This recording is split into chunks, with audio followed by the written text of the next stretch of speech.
cavalcade. NHRA's top alcohol dragster class has been dominated for the last 2 years by the driver of this car, Blaine Johnson. Well on his way to a third championship, he is this season's man to beat. The same applies to Pat Austin. Last year at this time, he clinched his fourth top alcohol championship. But his resources might be spreading thin, and the competition is zeroing in. Hello, everyone. I'm Steve Evans. The two toughest top alcohol drivers will be tested today on the mountain. Bandimere Speedway in Denver, Colorado, the Mopar Sports National. Right now it is time for the second round of top alcohol dragster competition. The first round was completed yesterday. Denny Lucas versus Chris Ricketts. Interesting story on Lucas. He'd been gone for 3 years until this race, and he's as sharp as ever. What a comeback. Oh, as we watch him do his burnout, Steve, he actually has lane choice. And these cars, of course, will run in the mid-6s at this altitude, which is pretty impressive for running on pure alcohol as opposed to the nitro cars. They give away a lot of horsepower, though, at this altitude, Big Daddy. You're certainly right, Brock. What we're going to see here, cars that normally would run 595, 6 flat at sea level will only be able to muster 620s, which will be considered a very good run because they can't tip the can. They can give it a little more blower and gear, as you heard them say, but that's about the limit. When we talk about reaction times, which I'm sure we will throughout this show, a 4.0 is a perfect light, as Chris Ricketts well knows, out of North Kansas City, Missouri. He's running a Rodak power plant. Denny Lucas, Grand Junction, Colorado, with a KB or Keith Black Hemi. Back to the reaction time things. A 4.3, a 4.2, that's a real good light in this kind of competition. As I said, a 4.0 is perfect. All right, they come to the starting line. These are alcohol-fueled cars. They have absolutely no water in the block because the fuel runs so cool. There's no coolant whatsoever in the engine. They bring the RPMs up extremely high. You wonder how they even stay together, and then just slide their foot off of a pedal clutch. Reaction time advantage went to Ricketts, but the horsepower advantage goes to Lucas. A 6.28 second elapsed time for the quarter mile for the winner at 216 miles an hour. 6:40 for the loser at 2:17. Don is with Denny Lucas Jr. Well, a 6:28, pretty good up on this hill. Not bad. We feel we got a little bit more to squeeze out of it. Be back for next round. Got Johnson. All right, the crew chief for his dad, Denny Lucas Jr. Big Daddy, let's have another look at this. I think we can see the whole shot by the car in the far lane. That's right. Watch the front wheels. They move just an instant before Lucas's car does. Well, that little bit of difference makes 3 or 4 feet difference at the other end of the racetrack. And lots of times that wins the race on a real even matchup. But in this particular case, Lucas had just too much power. You see the car begin to move around Ricketts as they get down course. And as they reach the end of the course, there he's a full half a car length ahead. And Steve Evans, if all things go according to form, our man David Wells going against Roger Primm has his hands full because Primm is a strong player in this league. Anybody who watches us regularly on TNN knows that. He won 2 events last year, both of which we televised. But based on times from the earlier round, he has not that big an advantage. A 6:36 to a 6:39, just 300ths of a difference. That isn't a lot of difference. They can make that up on the starting line, or they can tune that much out of these cars. Roger Primm, involved in the casino business in Reno, Nevada. And his opponent, David Wells from Lamars, Iowa. That's not that far a tow. You think of Denver as being way in the west. Well, actually, it's towards the center of the country. So Iowa, a lot of cars are from Iowa, and fans as well. The little bitty front wheels that Don Garlitz pioneered, moving into the infrared beams to get staged right on the starting line. That's Primm, the RP racing car, the blue machine in the near lane. Oh, and something happens to Primm on the starting line. He left way too soon, and he wastes a 6:26 at 220 miles an hour. Wells will be the winner at 6:42, 215. Something bad happened there. Let's go to Don Garlitz at the starting line. Well, Bill, it certainly seems to me like it was a good break for you because you only ran a 6:42. Well, we're deserving a couple good breaks. Even though his opponent, Roger Primm, is a gambler, he was not rolling the dice that time. Something happened mechanically to that car to cause it to leave. Right here is Randy Smith, a pretty little yellow and white top alcohol dragster, and he will be up against the man we talked to at the very top of the show. Maybe the baddest guy to ever scale the mountain here at Bandimere Speedway, and that, of course, is Tom Conway. Now, Conway runs an engine of his own design, the fuel system that has the supercharger, and tries to sell these parts to other racers. He's in that business. Randy Smith, on the other hand, has bought his combination from the famed Brad Anderson. If you got a lot of power, like Randy Smith has exhibited in qualifying, well, it'll get up on the tire and maybe not experience that. Smith qualified in the number 7 position at 6:35. He beat David Schweitzer in round 1. Tom Conway out of Seminole, Oklahoma, garage owner and speed equipment manufacturer, qualified number 2 at a 6:23, and he dispatched John McLaughlin in the earlier stanza. So right now the engines are up to temperature. Doesn't take long on this very warm afternoon here at 6,300 feet in Morrison, Colorado. Conway, the more experienced of the drivers, that's for sure. It's Conway with a slight edge off the mark. A puff of smoke out of the Smith car. It slows down. Linda Conway, not exactly full of emotion, but she knows they won it anyway. And a great 6:22 at 221 miles an hour. All right, let's watch the replay here. Not much of a hole shot either way. Pretty even in the reaction time department. But now, watch the car in the near lane start to pull away, and you'll probably, from this angle, see a little puff of smoke, maybe where he hurts a piston or something internally out of the Smith car. But Tom Conway was totally in command of this side-by-side drag race here in round 2 of Top Alcohol Dragster. Notice the black tracks following Conway's car. Well, we'll let Tom get unhelmeted here and then give him the good news. I know he knows he won it, but I'm not sure whether he knows he ran a 6:22, which is low ET of the meet. Oh, I didn't know that. I was asking Linda, but she was talking to Don Garlitz, I think, on the starting line, so I didn't get to talk to her about it. We're real happy with that. We did a little work on it last night, and apparently it liked it. It sure must have liked it. That's pretty tough time to run on a relatively warm afternoon. Yeah, but it's pretty good air considering for Denver, and its track's excellent. I wouldn't imagine you're going to make a whole lot of changes after that, Tom. No, we're going to be pretty cautious. We're going to kind of stick with what we got here. And I'll bet you'll be watching Blaine Johnson running here. Definitely curious to see what he does. All right. There he is. He's won the Winston Championship the last 2 years and pioneered the Oldsmobile engine in this category. It is one stout automobile. Well, his opponent will be Tony Pedregon, one of the famous Pedregon family out of Gardena, California. Actually, Cruz Pedregon's younger brother. And there we see Blaine from Central California, Santa Maria. That's the home of Vandenberg Air Force Base, where they launch a lot of missiles and things out of there. So Blaine Johnson has actually made a living the last few years in the top alcohol dragster class. They call it sportsman racing. Well, for Blaine, it's become a full-time job. But he and his brother Alan also do a lot of work for other racers. That's how you finance things. Cylinder head work, fuel systems, and so forth. So here we go. Blaine Johnson. Johnson breaks right off the starting line. What a shocker this is. Tony Pedregon is long gone. I got to be wondering what happened to Johnson. He expected to be looking at the back of his parachute pack, but that's not to be. A 6:47 for the winner, which probably would not have been in the hunt had that man not had rare mechanical problems. Back at the starting line, Don has corralled the crew chief of the winning car, John Mitchell. Well, you certainly had a tough competitor over there, but it looks like you got a little break when he broke something on the drivetrain. Looks like we needed that break, too. That's just great. We'll go for that. Thank you. Crew chiefs have a way of just ending the interview. They're in a hurry. They want to go back and, as much as they like you, Vic, they don't want to hang around and jaw, you know? Tony Pedregon will race Denny Lucas in the Final Four. Lucas has the lane choice. And the other half, Tom Conway against David Wells. Need I tell you who has the lane choice?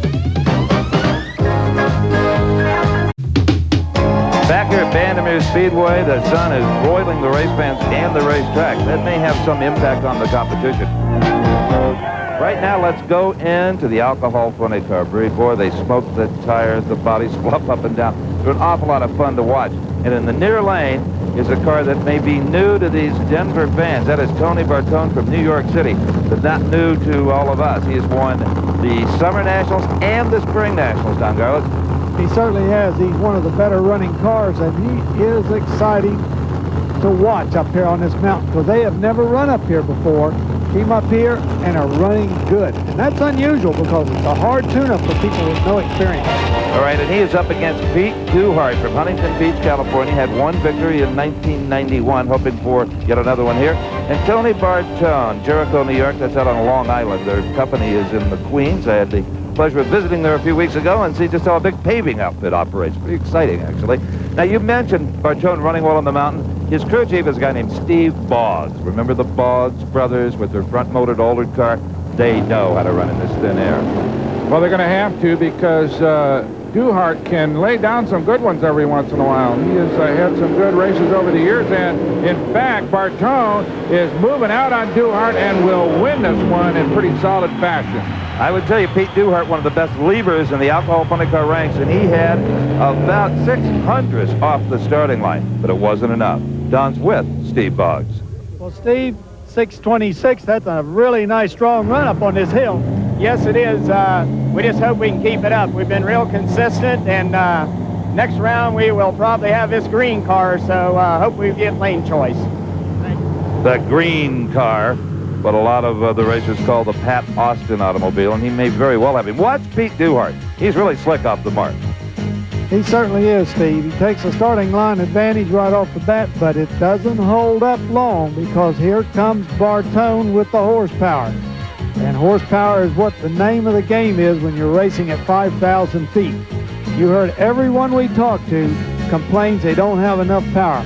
Well, it seems like Bartone did have enough. Well, Tony showed some muscle there. 26, good stout pass. DUHART cold shot a little bit, but he drove right by him. Well, I knew Pete was going to be good on the light, and we've been trying to keep the car pretty consistent, and I guess we've been able to do that. And after this next round, I guess we'll face Austin in the semifinals, and we'll have to have our act together for that run. Well, the act working pretty good so far. As far as that ET is concerned, you got to be pretty pleased with that. Well, yeah, we ran a 27 yesterday in the heat of the day. We just ran a 26, and we hope we could keep our performance in the mid-20s, and maybe we can win this thing. Let's go get him. Thank you.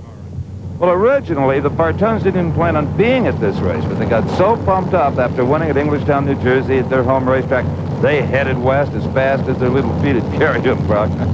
And up to 5,800 feet where this racetrack sits on the eastern slope of the Rocky Mountains. A totally different environment from the, 2 or 3 feet above sea level of Long Island? That's right. It's not underwater. We're looking at, I guarantee you, the fastest car in Missoula, Montana.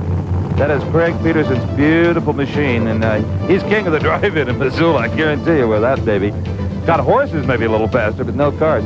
Pat Austin, Tacoma, Washington. We've virtually read his biography. He's one of the winningest drivers in all of drag racing history. In fact, only Bob Glidden has just a few more wins overall than Pat Austin. Running the top fuel car this year, some people think it maybe hurt their concentration a little bit. They clinched the Winston Championship here a year ago, but this year it's just a little bit stiffer. All right, here we go. Peterson over the far lane. Oh, man, to beat Pat Austin really raises your stock.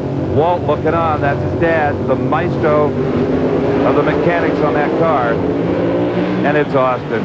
It's Austin. It's Austin. At 6:29. Not as quick as Tony Bartone. 221 miles an hour. Peterson, game, but back to Missoula.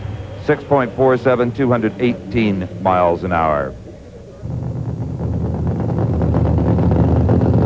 Randy Anderson, who ran low ET of the event in round 1 at 6.23 seconds. And Randy is all alone in the alcohol ranks now. His sister, Shelley, has moved into top fuel. The California siblings, Kyle Green out of Arvada, Colorado, not too far away. And anytime you got to race the #1 qualifier like this deep in competition, Brock, it weighs on you. Especially when he comes from a family led by Brad Anderson, multi-champion in this category, and of course, built some of the strongest engines ever in alcohol competition. And is certainly behind this car all the way. Standing right on the starting line somewhere up there is Brad Anderson. All right, Randy Anderson has not yet won an actual event. And he was a little late there. Green out in front of him.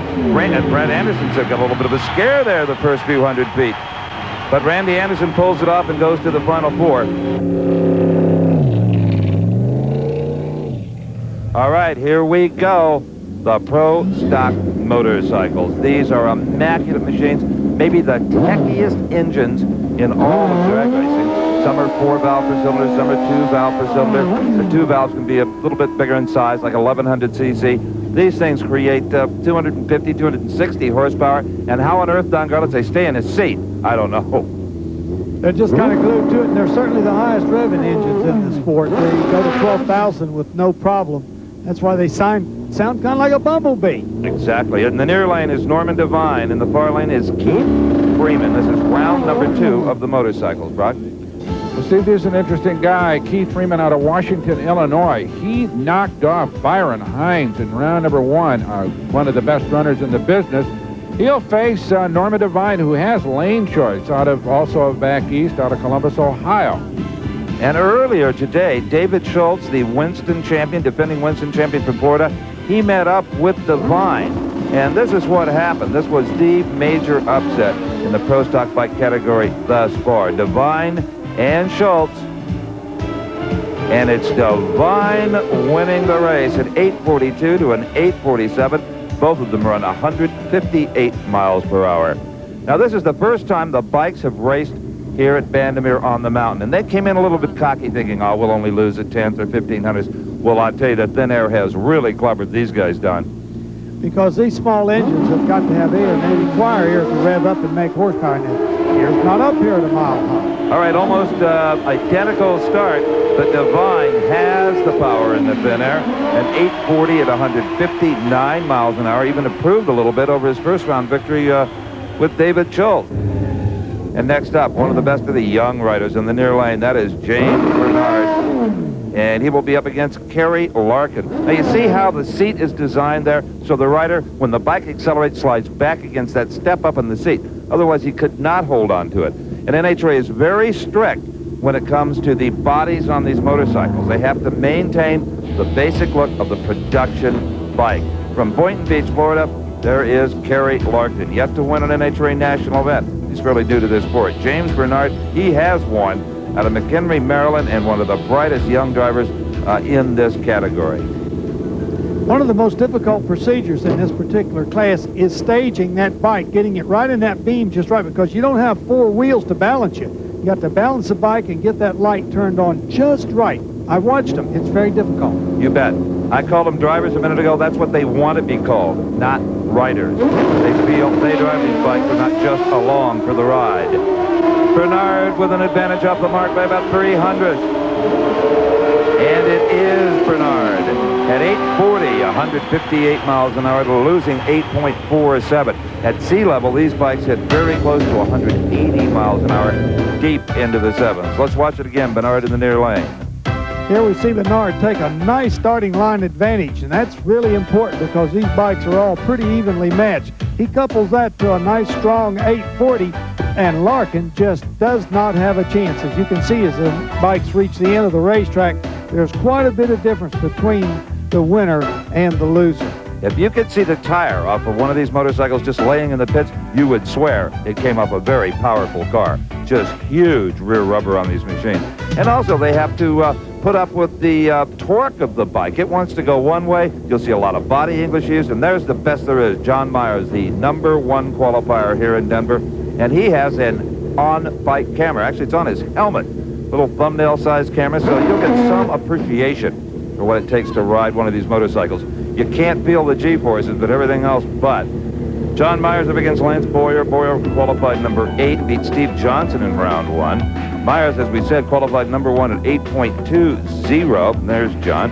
And he beat Keith Gray in round #1. Myers out of Birmingham, Alabama, the team based out of a gorgeous little village down in Georgia, Americus, Georgia. Had the pleasure of visiting George and Jackie Bryce's Star Racing shop down there. As immaculate as any racing operation I have ever seen.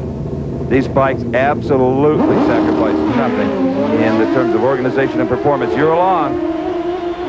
See him shift it with his left thumb there. Got it in high gear, and John Myers will not be headed. An 824 at 163 miles an hour. Boyer, even though he cut on almost perfect light, still trails at 857, 157. So as John Myers uses that body English just to get the bikes off the racetrack, the fans loving him.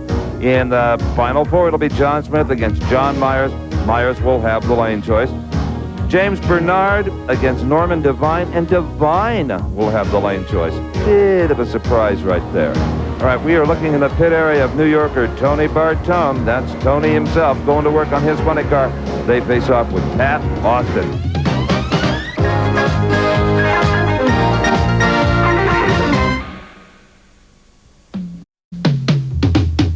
We're back at Bandimere Speedway outside Denver, Colorado, where you watch Randy Anderson and his crew working on their top alcohol funny cars. They get ready to face Todd Simpson in the Final Four.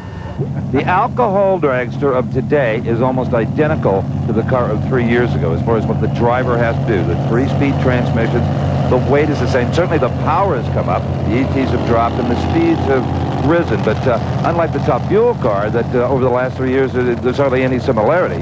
Isn't that the truth? Yeah, the alcohol cars are pretty much the same. So everything's where you expect it to be. But the competition is more intense than ever. Lucas and Pedregon. Well, that Pedregon kid is sharp. He's off the mark. But it's Lucas again from behind. If there's anything maybe Denny's lost, it's a step right off the starting line. Ball's up at almost a 10 to a 637, 215 miles an hour, but still a darn good pass and a winning one. Let's go to Don with his son. Well, it's 637 and you're in there. Slow it down a little. We're going to have to pick it up quite a bit to get Conway next round. Thanks. Well, these cars, they do tend to slow down, especially on the mountain where they're running the blowers at such huge RPM, Don, as you pointed out earlier. You tend to strip the blower. You need to rebuild the blower if you could every single run, or have a whole lot of them to bolt on. And did you also notice that Denny Lucas doesn't even assume that David Wells has got a chance against Tom Conway? I don't hardly think so either. All right, let's go to Brock with Denny Lucas. Well, Denny, 637. What do you think about that? Yeah. We didn't really step on it because we had our parts for if we could get by this car for the final round. We'd put the new blower and stuff on for the final round and it'll step back up. It's just that we didn't change valve springs or heads. Now you get serious. Now we get serious with it. Okay, go get him. Pass first round, and in this round, then we'll go for finals. Good luck. Well, here that blower is everything, and there you see it on top of the motor. And up on this mountain, it really counts. You know, they turn these blowers over 50, 60% faster than engine speed at sea level, but up here, 70, 75% is not uncommon. So that means that blower has to be maintained every round and put those new Teflon strips in, because at that speed, you can imagine, if they turn the engine 7,000 RPM, think of the blower at 14, 15, 16,000. A lot of RPM. Unbelievable. Okay, Conway and Wells. Everybody here assuming that Conway will be the winner, but Brock, we've seen strange things today. How about Roger Primm red lighting and then Blaine Johnson breaking on the line? So, as we said earlier, no such thing as a sure thing in Dragster. David Wells, you know he's gunning for Conway up the starting line, and he got him by 0.04 of a second. David Wells, boy, it doesn't last long. Conway eats that up almost immediately. Another low elapsed time in the event, a little bit quicker, 6.22 at 221 miles an hour. And so far, Conway just owns this real estate on top of the mountain near Denver. A little bit of bullshit there, though. There we see a very brilliant start by Wells get eaten up by the tremendous horsepower of Conway. And it's right off the bat. You can only see the beginning of Wells' car at the very start of the race, and then it's Conway all the way. Tremendous power as they move down the course, and he runs another fine 6.22 for the low ET of the event. Look at him stretch that distance at the end. So for the top alcohol final round, it will be Tom Conway up against Denny Lucas. Welcome home, Mr. Lucas. Conway has the lane choice. Let's go to Brock with Tom. Well, Tom, just keep on trucking a 622, a good stout run. Really? It felt pretty good, but I didn't know. It's hard to tell sometimes. It felt real good and track's real good, so we're happy.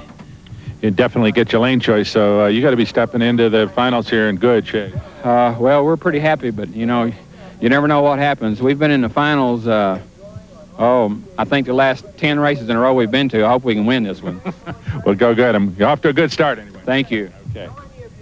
This could be the race of the day, Steve Evans, the one that a lot of people came to see and sort of hoped would ultimately work out as a matchup. Tony Bartone versus the reigning funny car champion, Pat Austin.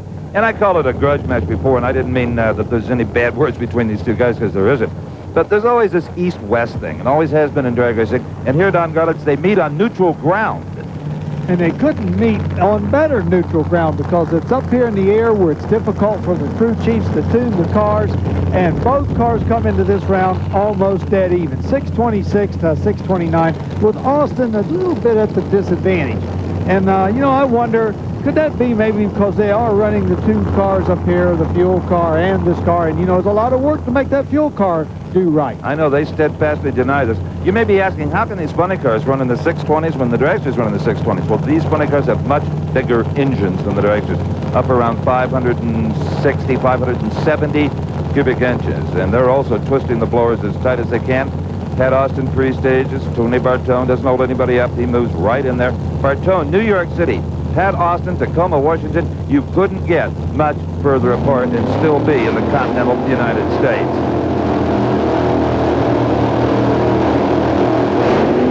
Austin away first. Bartone could be in trouble here. Bartone flat out muscles the Austin. A 626 at 222 miles an hour. Pat loses it at a 634, 219. Let's go to Don with our crew chief. Well, it looks like you might have got one to buy the bad one. Yeah, he's always tough, and there's another bad one back here, and we got one to go. Thank you. Boggs is looking ahead to Randy Anderson, but he still has to race Simpson. Well, that'll come in a minute. Watch Pat Austin. Boy, he is one of the best in the sport. I don't care what kind of car he's in. Just drills Tony Bartone off the lights. And Bartone wasn't slow. Bartone had a 5.0. Austin had a 4.6. But here's where the Steve Boggs power starts to really make the difference. Boggs, who has run so much up here and everywhere for that matter. Let's remember, if Bartone wins this event, it'll be his 3rd of the year. Oh, less than half a car length. Oh, Tony, 26 and into the finals. That's the most important thing. Well, we knew Pat was going to be tough, and I told you from the last round before we're going to try to keep it consistent, and we were able to do that, and we're in the final.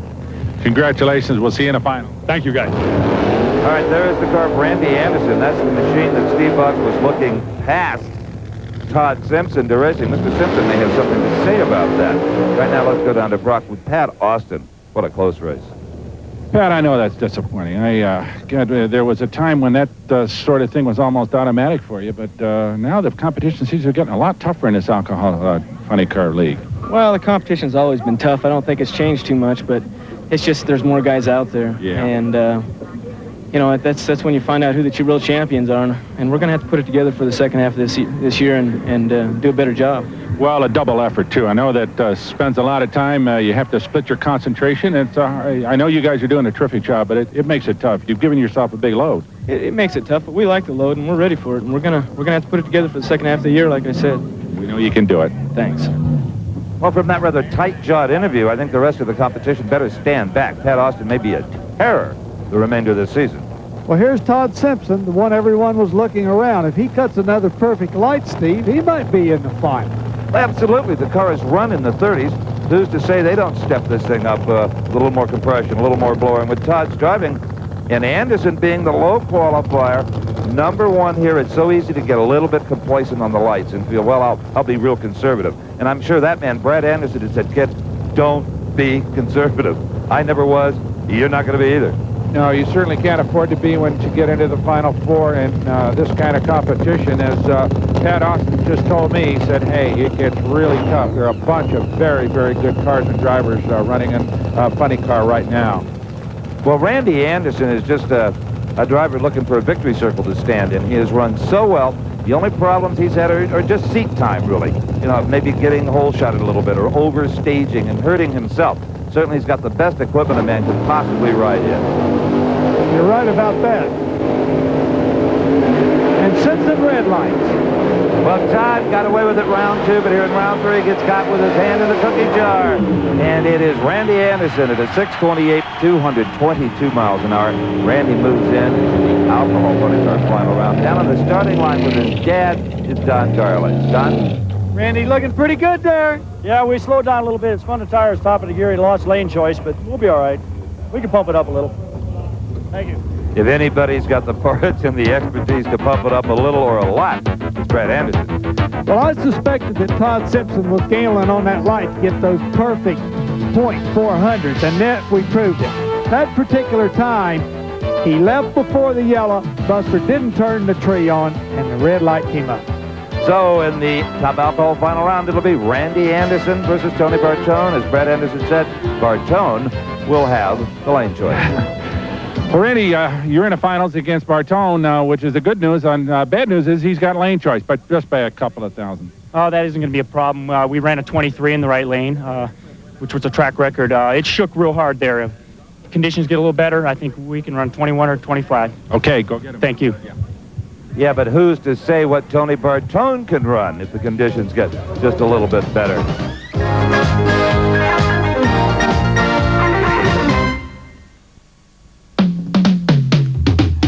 I'm Brock Gage, along with Big Daddy Don Garlis and Steve Evans, and what may be about half the city of Denver out here at the Mopar Park Sports Nationals, having a grand old time. And Steve, we're getting ready for some more pro stock motorcycle action. The final four comes to the line. And we got a really good race coming up. Listen at these ETs on the previous round.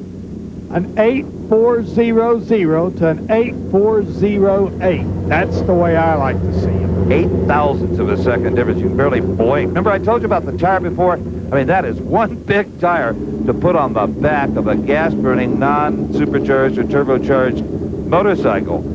And without those long wheelie bars, these bikes would be unrideable at this performance level. They come right up on the wheelie bars. The front tire just barely grazes the ground, if it touches it at all, through the first 2 or 3 gears. Oh, my, what a gorgeous race. Is it Bernard? Is it Divine? It is Bernard. 841 to an 840. He won it on a very slight hole shot. What do you call that one, Big Daddy? Just about as close as they get. Unbelievable competition among the motorcycles. Their first time here on the mountain. You bet, Steve. Watch Bernard in the near lane taking advantage right off the starting line. He needed it because his bike's performance fell off. Whereas Divine, on the other hand, ran exactly the same ET, an 840. The performance that fell off for him was his starting line reaction time. As the bikes come down to the track, you can see that they're just tied together side by side. It was that little bit of advantage at the line that made the difference. And as they cross the line, it's just a tiny bit of difference, 13 thousandths to be exact. You take 21 thousandths reaction time difference, 8 thousandths ET difference, and the net difference is 13 thousandths of a second. Let's go down to Brock. Well, Jim, I'll tell you what, that's about as close as they get. It takes the clocks to figure that kind of a race out. Yeah, I knew it was close. I could see Norman there the whole time. When we crossed the line, I couldn't see whose lights came on first, so I kind of thought that he won. That's how close it was. But just lucky to be in the final, really. Just been creeping up on her performance all weekend. Just lucky to be here.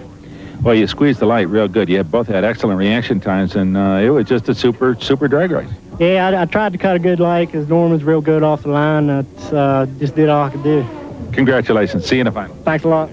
All right, you can tell by the helmet cam. John Myers is up now on his Suzuki, made in the USA, as they like to say, versus this man, John Smith. And this could be a pretty good race, except I got to tell you, John Myers is the consummate pro stock bike racer. He is a real professional in all categories, and we were very, very lucky to be able to ride along with him with that little helmet cam that Diamond P Sports is, there you can see it in the upper part of your screen, hooked right onto the left side of his helmet. And I can tell you for sure that that in-car camera is just exactly what it looks like. Okay, here we go. You're on board with John Myers, the big daddy of pro stock bike racing. Oh, look at that front end come up in the air, bouncing around. Now it's maybe finally settled down on the pavement, and John Myers will go into the final of pro stock bike at 8:24. He just continues to lead the pack performance-wise, and how about the speed? 162.89 miles an hour. In replay, Don Garlitz, let's talk about the front wheel on the Myers bike, near side. Well, it comes up and hardly touches the ground for the start. Now, you know, Myers was playing it real safe on that light. He wasn't going to risk a red light with the performance that he's been displaying all afternoon. He relied on just driving around the competitor. And so far it's been working pretty good. As long as he can keep up those 824s, I guess he can have that kind of confidence. And I'll tell you, at sea level, the front wheel is off the ground a lot more just because they launched so much harder with more power. So the pairing is set for the final in Pro Stock fight. Jim Bernard up against John Myers. Myers has the lane choice and all the aces, unless, of course, Mr. Bernard can figure something out. John, this thing is just like electric. I mean, it's almost like we're just seeing repeats of the last run. 824, just perfect consistency. That's great news. I love it when it's like that. You know, it's reassuring to know that you're going to go out there and run a good low number the next time. And the run felt pretty much the same as the other one. I think it spun a little bit on that run too. Even though we changed the clutch a little bit, try to get it not to. I just think it's going to spin here. It's better to spin than to bog it. You obviously have lane choice, so you're going to stay with the lane probably, depending on what happens in the intervening series. But the lanes look like they're probably pretty even. They're pretty even as far as the starting line is concerned, but the right lane's got some bumps about mid-track that are pretty. There's bumps in both lanes, but the ones in the right lane on the computer sheet showed up a little more. So we're going to stick with the left lane unless there's like an oil down or something. Okay, all the best. See you in the line. For sure, John. Thanks. Nothing remains at beautiful Bandimere Speedway except the final rounds. At this, the NHRA Mopar Parts Sports Nationals. Gorgeous view of this racetrack. You got to see an event here someday. It is totally unique the way you look down on that racetrack. And this long open pit area, there you see Tom Conway coming into the staging lanes to face Denny Lucas for the top alcohol dragster final round. Now here's the other sportsman action. This was in Super Comp. Rob Slavinsky in the near lane, J.R. Learcamp in the far lane.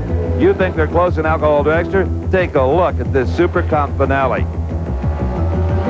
Both of them run 9:46. Slavinsky, the champ. We congratulate him and all of the other winners here at Bandimere Speedway in the sportsman categories. In fact, what the heck?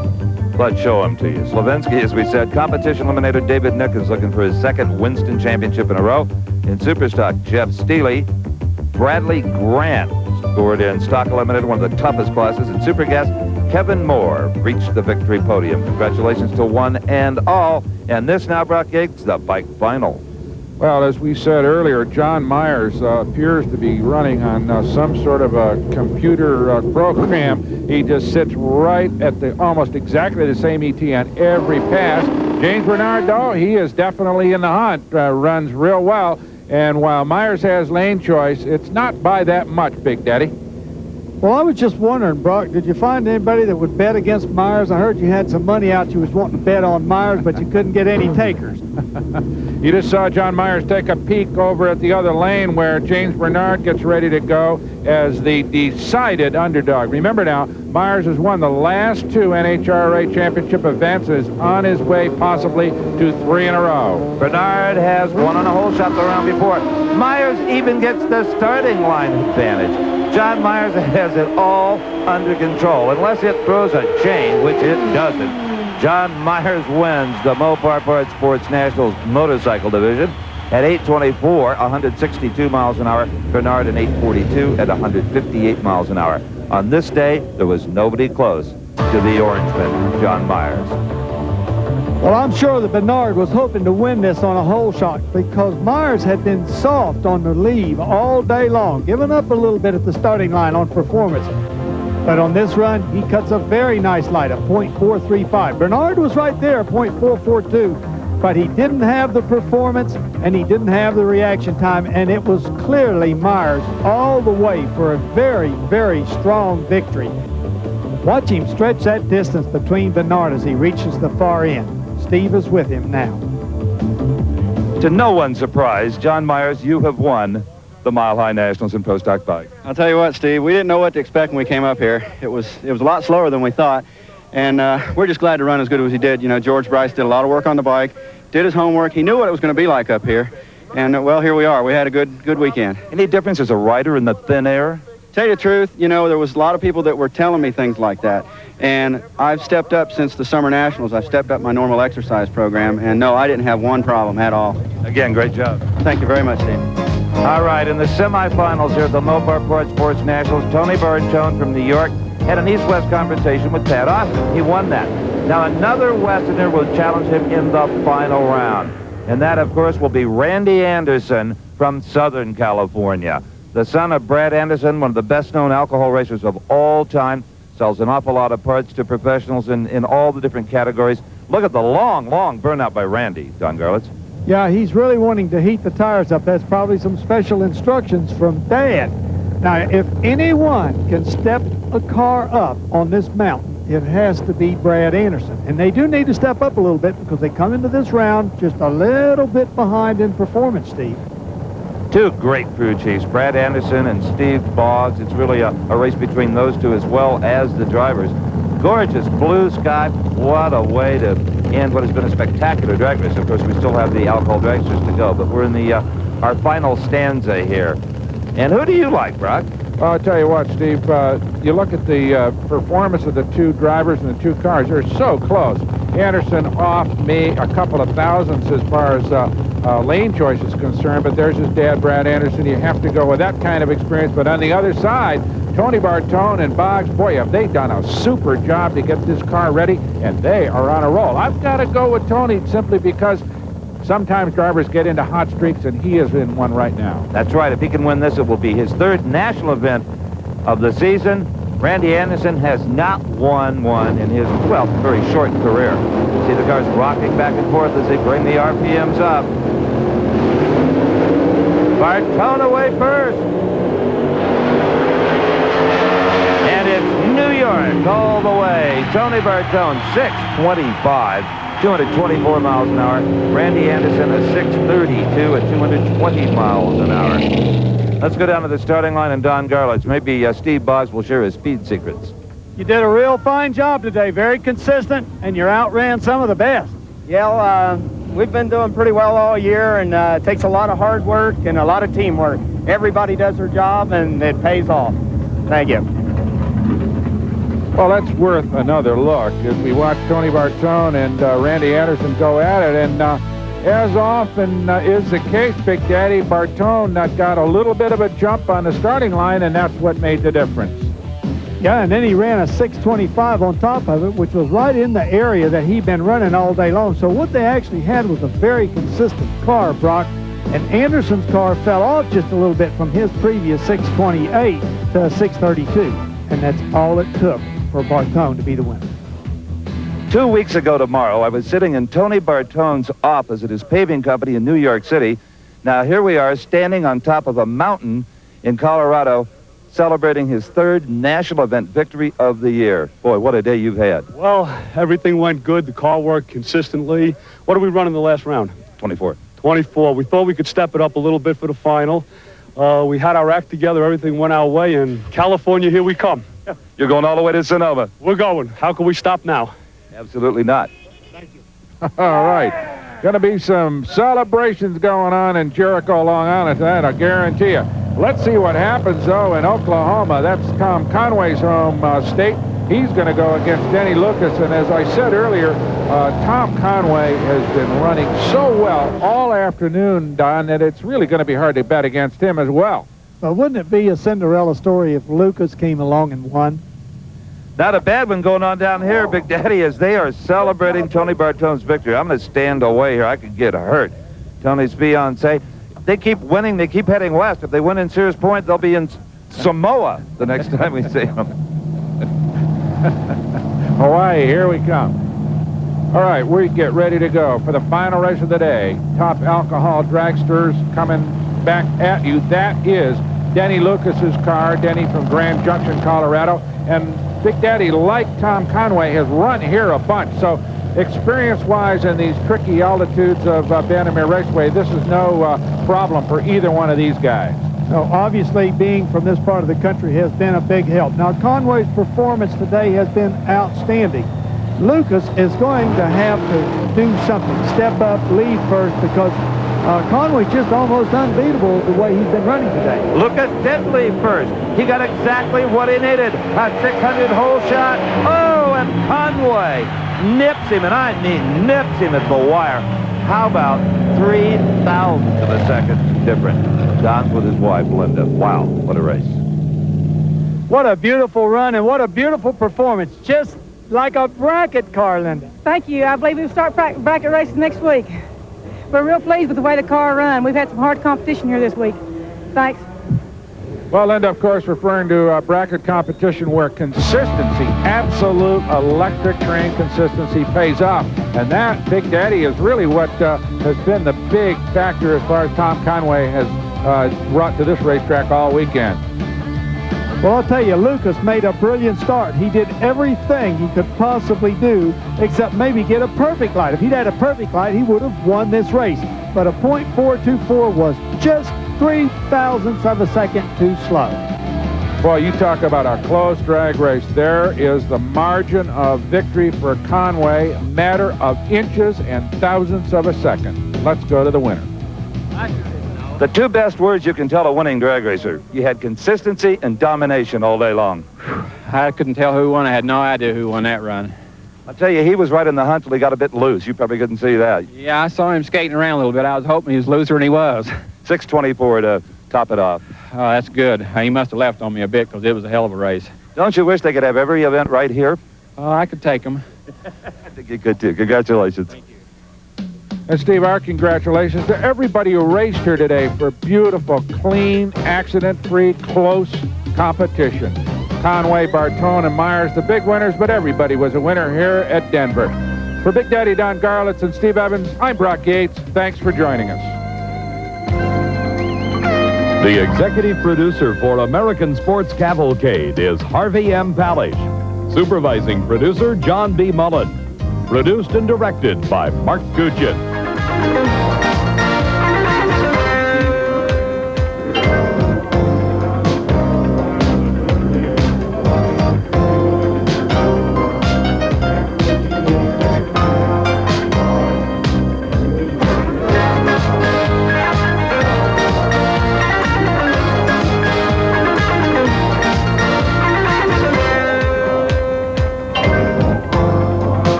The American Sports Cavalcade is a presentation of Diamond P Sports.